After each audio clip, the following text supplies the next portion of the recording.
What's going on, Jets fans? It's your boy DT back with another video. Hope everybody is enjoying their Monday. Beautiful weather down here in South Carolina, expected to be beautiful all week. So hope that is the same for wherever you are.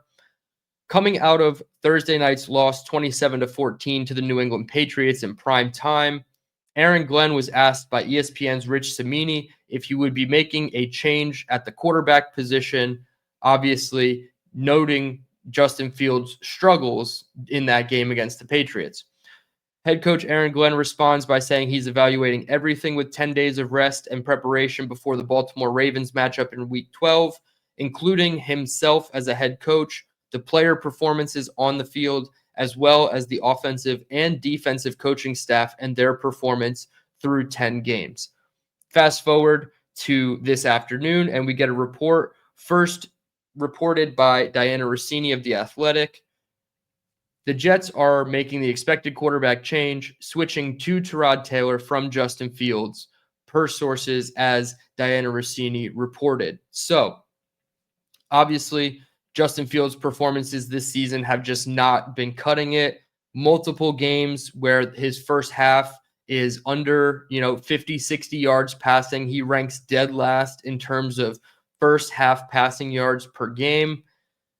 Many of us, myself included, during these games, going all the way back to the Broncos game in London, the Carolina Panthers game where they did make the switch in Week 7, even before the Cincinnati Bengals game that they ultimately won with Justin Fields and 502 yards of total offense, many fans were calling for this switch to happen. Now, with 10 days of rest and preparation, they do make the switch to Tyrod Taylor. And it seemed like heading into the Cincinnati Bengals game that they were ready to make that switch, but the health of Tyrod Taylor obviously made for different circumstances, and Justin Fields was still looked at as the starter.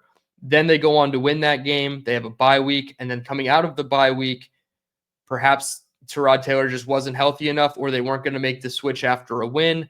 Justin Fields gets the start against Cleveland. They end up winning the game despite of the quarterback play. He had 54 yards passing, and 42 of them came on one screen pass to Breece Hall. So a win in spite of quarterback play against the Browns.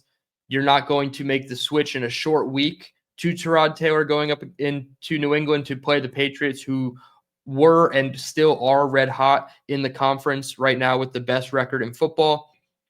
So they stick with Justin Fields on the short week. Another pretty, disappointing performance. I believe he had 23 passing yards in the first half of that game. Many were calling for the switch again, right, for the fourth or fifth time this season to go to Taylor in the second half. Again, myself included, I thought Justin Fields just didn't have it. And it's really easy to tell when Justin Fields doesn't have it in these football games anymore. So they make the switch to Tyrod Taylor moving into Week 12 versus the Baltimore Ravens.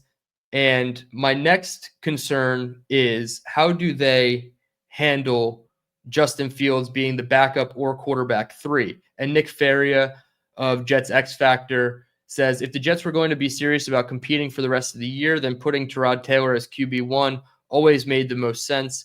Justin Fields has been given plenty of chances to prove he could be a competent starting quarterback. He has failed at almost every turn. Think there's a chance Brady Cook could get elevated as well. Doesn't make sense for Fields to simply be the backup anymore. So now the Jets make their ultimate decision of who the starting quarterback is, but now they also have to make the decision of where do you slot Justin Fields on the depth chart? Are you going to make him the immediate backup to Tyrod Taylor and possibly elevate Brady Cook off the practice squad as your emergency third quarterback? That's always one scenario they can do. Or are they going to have Brady Cook leapfrog Justin Fields as well, and now Fields goes all the way back down to QB3, where he's either inactive for Week 12 against Baltimore, or he is the emergency third quarterback? So we'll break down a couple of both of those scenarios real quick. If he's the backup quarterback, it allows you to try to hone in on some of his run game that he does work well in the offense with, right? You saw it a little bit more against the Cleveland, not the Browns, against the Patriots, excuse me. On that first drive, he was using his legs to get to the edge, especially on that first opening drive touchdown. He beat Harold Landry to the edge and scored the first touchdown. But if that's their plan, then you have to keep Fields as the backup. I don't think that's going to be their plan, which I probably disagree with. I think you have to, if you're going to bench Fields, you have to be able to at least utilize him for what he is, and that's a mobile quarterback. The Steelers, even after they switched to Russell Wilson 6 games into their season last year, they still used Justin Fields in certain situations where he took a QB power, a QB sweep to one side, and he picked up those hard, first down yards, right? Whether it was a 3rd and 5, a 3rd and 7, a 2nd and 2, a 3rd and 1, they had packages and situations where Justin Fields was going to come onto the field and utilize his mobility and athleticism and find a way for him to be part of the offense. So if he's the backup, that is something you can still tap into if you are this coaching staff. However, if he is the quarterback 3 and Brady Cook is the backup to Tyrod Taylor, Fields can only enter the game if Taylor and Cook both get hurt. It is not a situation where he's the emergency third quarterback and you can still use him in those certain circumstances and packages. So that's another question or conversation for the offensive coaching staff and Aaron Glenn to sit down and have and say, hey, are we going to continue to try to utilize Justin Fields' legs, even though for the most part this season Justin Fields has been very, timid as a runner, right? He's always going to the edge. He's not really fighting for those hard yards. You saw a bit more of that against the Patriots, but the last time we saw that was against the Miami Dolphins, and he suffered a leg contusion, and he just really hasn't been the same. So it's really going to, raise another question of this coaching staff to say, hey, are we going to tap into this with Fields, or are we just going to let Tyrod Taylor, for better or worse, be the starter? Brady Cook is the backup, and in all likelihood, Taylor eventually gets hurt because he's 36 and he's already been hurt in non-contacted practices, and it's been kind of an ongoing issue with his knee all season. So it's just a matter of time before Taylor gets hurt, in my opinion, and you have to go to Brady Cook as the backup. And then, you can't bench Brady Cook on performance and bring in Justin Fields. Brady Cook would have to be hurt. So you kind of bring up a whole nother set of circumstances regarding who your quarterback 2 and 3 is.